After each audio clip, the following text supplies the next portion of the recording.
구약성경 사사기 9장 16절에서 21절까지입니다. 한 목소리로 함께 읽겠습니다. 이제 너희가 아비멜렉을 세워 왕으로 삼았으니 너희가 행한 것이 과연 진실하고 의로우냐? 이것이 여롯바알과 그의 집을 선대함이냐? 이것이 그의 손이 행한 대로 그에게 보답함이냐?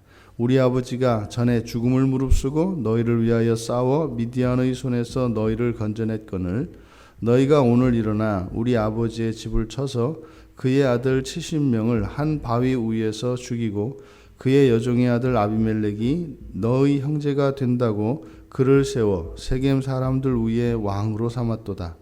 만일 너희가 오늘 여롯바알과 그의 집을 대접한 것이 진실하고 의로운 일이면 너희가 아비멜렉으로 말미암아 기뻐할 것이요 아비멜렉도 너희로 말미암아 기뻐하려니와 그렇지 아니하면 아비멜렉에게서 불이 나와서 세겜 사람들과 밀로의 집을 살을 것이요 세겜 사람들과 밀로의 집에서도 불이 나와 아비멜렉을 살을 것이니라 하고 요담이 그의 형제 아비멜렉 앞에서 도망하여 피해서 부엘로 가서 거기서 거주하니라. 아멘. 요담이 나무의 비유를 통해서 나무의 비유로 이 세겜 사람들을 이제 꾸짖고 경고했는데 그 자신이 들었던 그 나무의 비유, 이 네 개의 나무의 비유, 그래서 그 가시나무의 가시나무가 바로 아비멜렉을 가리키는 것이다. 그래서 명확하게 설명을 합니다. 그래서 뭐 앞에 나온 포도나무, 감람나무 이러한 나무들은 이스라엘에 필요한 나무들이고 또 이제 학자들에 따라서는 앞선 사사들, 그러니까 이스라엘에게 유익을 끼쳤던 그런 사사들을 뭐 의미한다. 뭐 그렇게 볼 수도 있겠죠. 하지만 여기서 중요한 것은 어쨌든 가시나무, 전혀 쓸데없는, 그러니까 전혀 자격이 없는 그런 아비멜렉을 왕으로 삼은 것, 그것이 과연 진실하고 의로우냐라고 묻습니다. 그러니까 요담이 이렇게 묻는 것은 사실은 부당하다는 것이죠. 잘못됐다는 것이죠. 실제로 아비멜렉이 이렇게 이스라엘의 통치자로 세겜 사람들에 의해서 세움을 받습니다만 그가 행한 일, 첫 번째로 그가 행한 일을 보면 왕이 될 수 없는 사람입니다. 왜냐하면 형제들을, 그 70명이나 되는 형제들을 불러 모아다가 한 자리에서 죽일 생각을 하는 사람입니다. 그렇게 잔인한 사람이 왕이 되면 결국에는 그 잔인함이 누구에게 화가 되겠습니까? 그것은 불보듯 뻔하죠. 형제들을 그렇게 죽일 정도의 잔인함을 가지고 있는 가진 사람이 백성의 목숨을 귀하게 여기겠습니까? 자기의 수가 자기의 생각과 맞지 않으면 그걸 그냥 두겠냐고요. 그러니까 지금 그저 자신의 야욕을 위해서 야심의 눈이 멀어서 그렇게 형제들을 자랑무도하게 죽였던 그런 사람을 왕으로 세운 것 맞지 않다는 거죠. 또 그런 사람을 왕으로 추대한 이 세겜 사람들의 이유는 딱 하나라는 거죠. 뭐 형제들이라고 표현되어 있는데 이게 같은 고향 사람들이죠. 그리고 이제 외척 사람들이라고 할 수 있는데, 그러니까 같은 고향 사람이고 그 외척과 관계 있다고 해서 그렇게 자격이 되지 않는 그저 땔감으로만 쓰는 가시나무와 같은 아비멜렉을 왕으로 추대한 너희들, 그것이 옳은 것이냐라고 묻고 있는 것입니다. 그러니까 아비멜렉은 야심의 눈이 어두워서 그랬다고 치자. 그렇다 하더라도 너희들이 동조하지 않았더라면 아비멜렉은 왕이 되지는 않았을 것이다. 그러니까 아비멜렉이나 너희들이나 하나도 다를 것이 없다. 그러니까 하지만 너희들이 그로 인해서 화를 면하기가 어려울 것이다.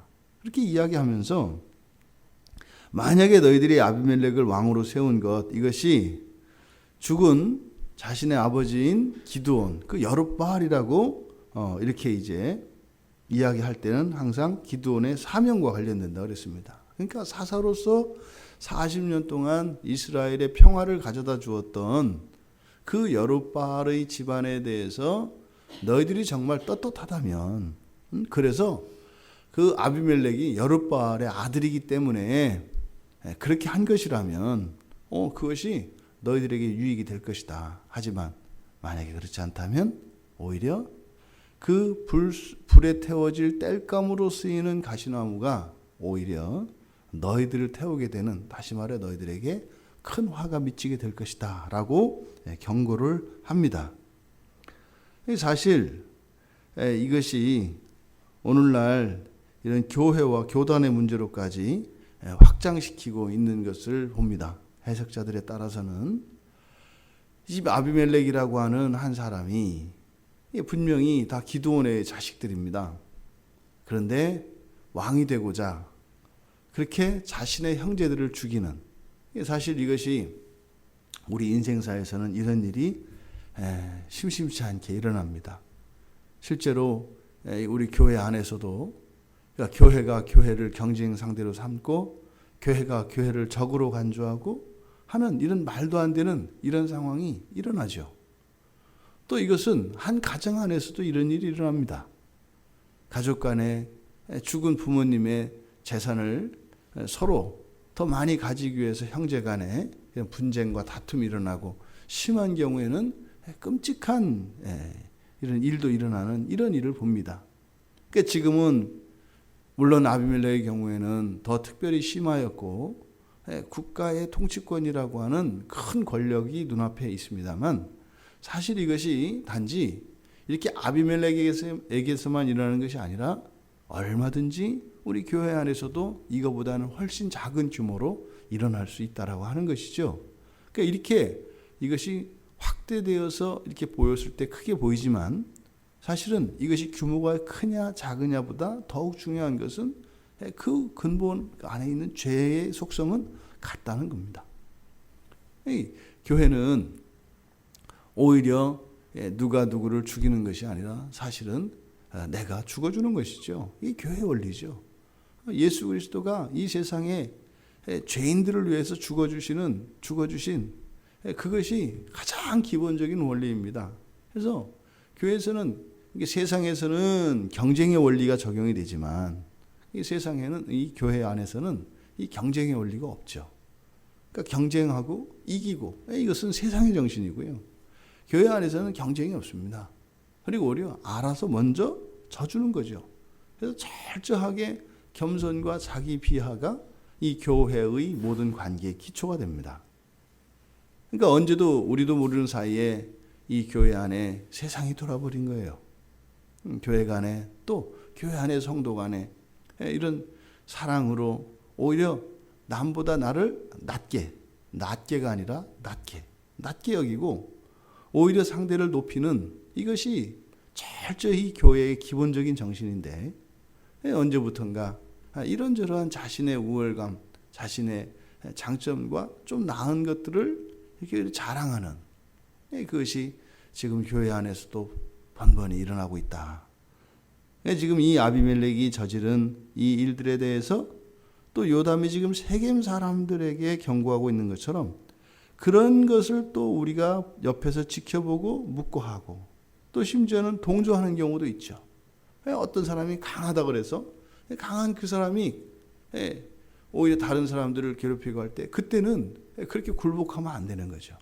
그런 잘못에 대해서는 교회 공동체가 사실은 지켜줘야 되는 거죠. 그러니까 이 세겜 사람들이 그 무지막지한 그 아비멜렉을 따라서 그를 추대하였던 것처럼, 교회 안에서도 그렇게 무지막지한 가시나무와 같은 사람들이 있을 때 그를 왕으로 추대하는 일, 그를 교회 안에서 중요한 사람으로, 또 어떤 영향력이 있는 사람으로 세워질 때 요담은 이야기하는 겁니다. 그 불이 너희들을 태우게 될 것이다. 하지만 이렇게 세겜 사람들에게 하나님의 뜻을 대변하는 것 같은 이런 선지자와 같이 지금 하나님의 말씀을 전하는 것 같은 요담, 그에게도 사실은 문제점이 발견이 됩니다. 왜냐하면 18절에 보면 너희가 이렇게 하면서 우리 아버지의 형제 70명과 여종의 아들 아비멜렉을 나누고 있는 것을 보게 됩니다. 자신을 포함한 이 70명의 형제와 정실의 자식이죠. 그리고 후실의 자식인 이 아비멜렉, 그것을 여종으로 이야기합니다. 그리고 그러니까 이 아비멜렉은 자신의 형제가 아니라 여종의 자식이었다는 거죠. 그러니까 이미 이 요담의 이 말 속에 이미 자기 형제들이 죽기 이전에 아비멜렉이 어떠한 삶을 살았는가 하는 것을 여기서 보여줍니다. 그러니까 아비멜렉이 자기의 형제들을 쳐 죽인 그런 끔찍한 죄를 저질렀는데 이 요담의 말을 들어보니까 결국은 이 죽은 69명과 요담 이 70명의 형제들이 아비멜렉을 형제로 대하지 않았던 겁니다. 그러니까 그냥 종의 자식으로 대했던 겁니다. 그러니까 아비멜렉도 형제로 대하지 않은 겁니다. 그냥 종의 자식으로서 주인의 그 상전의 그 아들들을 죽이고, 오히려 이렇게 같은 형제임에도 불구하고 마치 역성혁명을 일으키는 것처럼 전혀 다른 사람으로서 이런 역할을 한 겁니다. 그러니까 결국에는 그들을 그렇게 한 바에서 저 죽인 이 아비멜렉이 사람을 죽이고 한 그 범죄의 정도와 그 질에 있어서는 물론 죽은 그 사람들과는 비교할 수 없겠습니다만, 어찌 보면 죽은 이 요담의 형제들이 아비멜렉을 그렇게 천대함으로써 사실은 그 일을, 즉 이 화를 자초했다라고 하는 것을 알 수 있습니다. 그러니까 정말로 아비멜렉 그러니까 와신상담했던 거죠. 두고 보자. 이 천대와 멸시를 내가 언젠가는 갚으리라. 이를 알고 있었던 거죠. 그러니까 이미 이 일은 오래전부터 싹트고 있었습니다. 그것을 거슬러 올라가면요, 기드온으로부터 시작되는 거죠. 기드온이 이미 자기 민족을 죽이기 시작했습니다. 자기의 공로를 인정하지 않고 자신을 알아보지 못했다고 이미 민족을 죽이는 일이 그 여룻바알로부터 시작되었고, 여룻바알이 민족에게 행했던 그 일이 결국 그 자식 때에 이르러서 가족 안에서 형제 간에 죽고 죽이는 끔찍한 혈투가 되었던 것입니다. 인과 응고죠. 이미 기드온이 뿌린 씨앗이 자녀들에게 대물림이 되었고, 또 기드온이 했던 그 행동들을 이 정실의 자식들이 후실의 자식인 아비멜렉이 행했던 것이고, 민족의 복수가 또 그렇게 천대받았던 아비멜렉의 복수가 하나님의 징계와 같은 방식으로 그들의 죄를 통하여 나타난 것이죠. 결국 요담도 이렇게 이야기해 놓고 나서 21절에 가서는 형제 아비멜렉 앞에서 도망하여 피해서 부엘로 가서 거기서 거주하니라. 죽어야죠. 이렇게 해야 할 소리를 했다면 죽어야죠. 거기서 또 살자고 도망가는 건 뭐냐 이 말이죠. 그러니까 다시 이 요담이 새긴 백성들에게 과연 너희가 행한 것이 진실하고 의로우냐, 이것을 요담에게도 되물을 수 있는 거죠. 과연 너는 진실하고 의로우냐. 성경은 이야기합니다. 내가 판단한 대로 그렇게 너도 판단을 받을 것이다. 여러분, 이 세상의 악은 반드시 심판되어야 합니다. 그리고 심판됩니다. 반드시 심판이 됩니다. 우리가 잠깐 이렇게 악이 기세가 등등하여서 우리가 기가 죽고 겁을 먹고 그 앞에 굴복한다고 할 때 그것은 또 다른 큰 악을 부른다는 것을 잊지 말아야 합니다. 그리고 그 악은 반드시 처단이 됩니다. 그것은 하나님의 뜻입니다. 하나님의 공의는 반드시 성취되어집니다. 물론 그 악이 득세하여서 이렇게 다스리고 지배권을 발휘할 때 아픔이 있고 고통이 있습니다. 견뎌야 합니다. 거기에 절대로 동조해서는 안 됩니다. 우리가 동조하는 것은요, 그 악이 영원할 것 같기 때문입니다. 절대로 하나님은 악을 그냥 두지 않으십니다. 또한 이 세상에서 우리가 악을 해가며 그렇게 오래 사는 것보다 악에 맞서고 하나님 나라로 가는 것이 훨씬 복되고 영광스럽습니다. 그러니까 두려워하지 말아야 합니다. 여러분, 우리가 이 세상을 살아가는 것은요, 더 의롭게 되고 더 거룩하게 되고 우리가 정말 주님을 더 닮아갈 수 있는 기회로서 이 세상을 사는 것입니다. 만약에 우리가 악에 맞서고 하나님을 거스르는 이 원수들에게 대항하다가 그렇게 정말 우리가 이 세상을 떠날 수 있다면 최고로 영광스럽습니다. 그것이 가장 복된 것입니다. 그러니까 우리의 삶 속에 이런 악이 들끓을 때 너무 그것에 두려워하지 마십시오. 그래서 무슨 무슬림들처럼 그렇게 자폭하고 자살 테러하고 이런 이야기가 아니죠. 우리의 일상 가운데 그리스도의 성품을 유지하며 그리스도의 사랑을 실천하고 살아가되 굴복하지 말라는 겁니다. 이런저런 모습으로 우리를 위협하겠습니다만 겁먹지 말라는 겁니다. 그랬을 때 하나님 자녀들의 탄식과 그 아픔을 하나님께서 보시고 또 그 울음을 들으시고 하나님이 반드시 하나님의 전능하신 손으로 도우실 줄 믿습니다. 우리의 한평생이 정의와 진리의 편에서는 그런 삶이 되기를 바랍니다. 크고 작은 모든 일에서 우리들 일상 가운데 그렇게 하나님의 진리를 따라 살아가는 거룩한 백성들로 삼으신 그 하나님의 뜻이 우리들 오늘 하루의 삶 속에서도 온전히 드러나기를 주님의 이름으로 축원합니다. 살아계신 하나님, 저희들이 언제나 하나님 말씀 안에 설 수 있도록 도와주시고 저희들에게 모든 두려움을 없이 하여 주셔서 전능하신 하나님 한 분만 의지하며 진리의 편에 서서 살아가게 하여 주시옵소서. 또한 저희들이 살아갈 때 남을 판단하는 일이 또한 그것이 나를 판단하는 잣대가 된다고 하는 하나님의 이 가르침을 잊지 말게 하여 주셔서 의로운 척하며 살아가는 자들이 아니라 묵묵히 의의 편에 서는 저희들 되게 하옵소서.